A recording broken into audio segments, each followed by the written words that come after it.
السلام علیکم۔ کل میں نے ایک حدیث شریف بیان کی تھی ویڈیو میں کہ سندھ میں خرابی ہند سے ہوگی اور ہند میں چین سے ہوگی۔ تو میں نے کہا تھا کہ ابھی تک تو تاریخ میں ایسا نہیں ہوا کہ کبھی ہند کی طرف سے اس علاقے پہ حملہ ہوا ہو۔ زیادہ تر اسی طرف سے آئے ہیں۔ آرینز کو لے لیں، وہ بھی اسی طرف سے آئے تھے۔ سلطان محمود غزنوی بھی اسی طرف سے آئے، شہاب الدین غوری، احمد شاہ عبدالی، جس کو بھی دیکھ لیں وہ اسی طرف سے آئے تھے۔ وائٹ ہون بھی اسی طرف سے آئے تھے، منگول بھی اسی طرف سے آئے تھے۔ تو میرے ایک دوست نے کل اس طرف توجہ دلائی کہ راجہ جے پال، جس نے محمود غزنوی کے والد سبکتگین سے چپکری شروع کی تھی، اس نے غزنی پہ حملہ کیا تھا، یہاں حملہ کرنے کی کوشش کی تھی۔ تو اصل میں ہمیں پھر سمجھنا ہوگا کہ راجہ جے پال کی سلطنت تھی کہاں۔ پاکستان کے صوبے KPK میں ایک جگہ ہے جس کے دو طرف پہاڑ ہیں اور دو طرف دریا ہیں۔ ایک طرف دریائے سندھ ہے اور ایک طرف دریائے کابل ہے۔ تو یہ ایک قدرتی جگہ ہے، اور اس میں اس وقت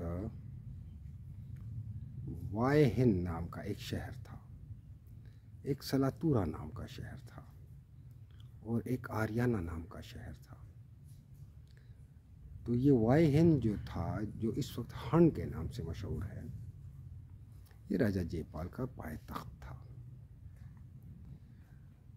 اور یہ جگہ اس وقت سوابی، مردان، چارسدہ، ان 3 اضلاع پہ مشتمل ہے۔ یہ اس جگہ کی جغرافیائی اہمیت اس قدر زیادہ ہے کہ سکندر اعظم نے ایک شہر مصر میں بسایا تھا، سکندریہ، اور ایک شہر اس نے بسایا تھا کابل میں، افغانستان میں، اور ایک شہر اس نے اسی علاقے میں بسایا تھا، سوابی، مردان اور چارسدہ میں، اور اس کا نام بھی سکندریہ تھا۔ اب وہ ایک چھوٹا سا گاؤں رہ گیا ہے۔ اس علاقے کی اہمیت کے متعلق آپ کو بتانا مقصود ہے۔ آرین جب اس طرف آئے تو انہوں نے ایک شہر بسایا جو اس وقت ایک چھوٹا سا گاؤں رہ گیا ہے، آریانہ، اور وائے ہند راجہ جے پال کا پایہ تخت تھا، جہاں سے راجہ جے پال افغانستان کے لغمان تک اور پنجاب پہ حکومت کرتا تھا۔ یہ ایک قدرتی قلعہ تھا، 2 طرف دریا اور 2 طرف پہاڑ، اور جب یہاں پہ اس علاقے پہ افواج حملہ آور ہوتی تھیں تو وہ چارسدہ کے مقام پہ، جہاں پہ دریائے کابل، دریائے سوات اور دریائے لنڈا کے پانی 3 حصوں میں تقسیم ہو جاتا ہے، پھر نشیب میں جا کے یہ ایک ہی دریا بن جاتا ہے، دریائے کابل، اس میں جا کرتے ہیں یہ دونوں دریا، اور پھر وہ اٹک کے مقام پہ دریائے سندھ میں مل جاتا ہے۔ تو وہاں پانی چونکہ تقسیم ہے تو حملہ آور افواج وہاں سے دریا کراس کرتی تھی، ورنہ ڈیم بننے سے پہلے ان دریاؤں کی طغیانی اور ان کے زور کا اندازہ کر لے کہ ان کو پار کرنا کس قدر مشکل ہوگا۔ اور پھر اٹک یا نشیب اٹک میں جتنا بھی دریائے سندھ تھا اس کو پار کرنا تقریباً ناممکن ہوگا۔ اسی لیے شہاب الدین غوری کو جب پہلی شکست ہوئی پرتھوی راج چوہان سے تو اس نے پھر بھرپور تیاری کی، اور اس کو پہلی شکست اسی وجہ سے ہوئی کہ یہاں پہ جو حکمران تھے وہ اسے گزرنے نہیں تھے دے رہے، اور یہ حکمران سلطان محمود غزنوی کے بیٹے سلطان مسعود غزنوی کی اولاد تھے۔ سلطان مسعود غزنوی سے جب سلجوقوں نے سنٹرل ایشیا اور ایران چھین لیا اور آدھا افغانستان بھی چھین لیا، تو غزنی سمیت ایک چھوٹی پٹی سے اس علاقے تک بس وہ حکمران رہ گیا. تو ان کی اولاد نے سلطان مسعود غزنوی نے یہاں پہ 157 سال حکومت کی. اور 157 سال بعد جب دوسری مرتبہ سلطان شہاب الدین غوری حملہ آور ہوا تو اس قدر شدید غصے میں تھا کہ اس نے لاہور شہر کو زمین کے برابر کر دیا، جو سینکڑوں سال بعد ریسٹور ہوا. پھر اس کو آباد کیا گیا اور اس کو پھر چھوٹا لاہور کا نام دیا گیا، اور اس لاہور کے لوگوں کو ملک بدر کر دیا. تو انہوں نے جا کے موجودہ لاہور جو ہے اس کو آباد کیا. تو اب اس کو لاہور اور اس شہر کو چھوٹا لاہور کہتے ہیں. اس علاقے کی اہمیت اس سے آپ لگا لیں کہ یہ علاقہ جو ہم خراسان کہتے ہیں یہ خراسان میں شامل ہے.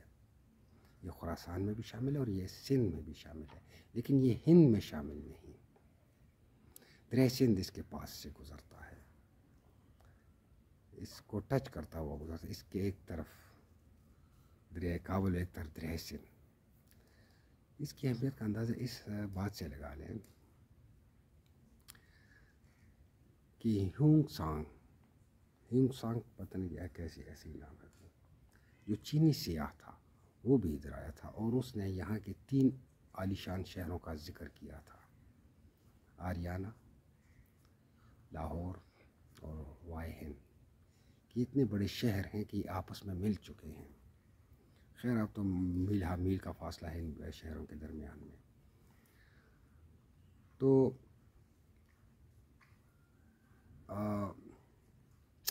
چندر گپت موریہ، اشوک اعظم کا دادا، اس نے بھی اسی علاقے میں سکندر اعظم سے ملاقات کی تھی، اور سکندر اعظم نے جو افواج پیچھے چھوڑی تھی وہ بھی اسی علاقے میں چھوڑی تھی کہ یہاں سے بیٹھ کے باقی ہندوستان اور افغانستان پہ حکومت کرو. لیکن چونکہ وہ تھوڑی تعداد میں تھی تو ان کو پھر یہاں سے نکال دیا گیا. وہ پھر حملہ آور ہوئے، پھر انہوں نے ایک جگہ گزاری، پھر ان کو نکال دیا گیا. چونکہ سکندر اعظم تو ایک بہت طاقتور بادشاہ تھا، تو اس وقت شاعر ریشم تک اس کی مار تھی ان لوگوں کی، یعنی جسے ہم مشرقی ترکستان کہتے ہیں، وہاں تک وہ مار کرتے تھے اور تبت تک مار کرتے تھے. لیکن بعد میں وہ سکڑتے جب ان کو اس علاقے سے نکال دیا گیا، پھر ان کا صرف سروائیول تھا کہ ہم نے سروائیو کیسے کرنا ہے، کیونکہ واپس یونان تو وہ جا نہیں تھے سکتے. تو وہ افغانستان کے ہندوستان کے دروں میں چلے گئے، کیونکہ یہ بڑے سنگلاخ قسم کے درے ہیں. چترال چلے گئے، اونچے پہاڑوں کی سرزمین، اور کومراٹ چلے گئے، اور کالام کے دروں میں. تو اس طرح ایسے علاقوں میں وہ چلے گئے جہاں پہ کسی حملہ آور فوج کا آنا ممکن نہ تھا. تو میں اس علاقے کا نقشہ جو ہے وہ ساتھ گوگل میپ سے وہ بھی ساتھ میں لف کر دیتا ہوں ویڈیو کے شروع میں، تاکہ آپ کو سمجھ آ سکے. تو کہنے کا مقصد یہ تھا کہ راجہ جے پال جو تھا وہ ہند سے نہیں تھا، وہ اسی سندھ سے تھا اور اسی خراسان سے تھا. اس نے خراسان سے ہی خراسان پہ حملہ کیا، یا اس نے سندھ سے ہی سندھ پہ حملہ کیا. امید ہے سمجھ آ گئی ہوگی. السلام علیکم.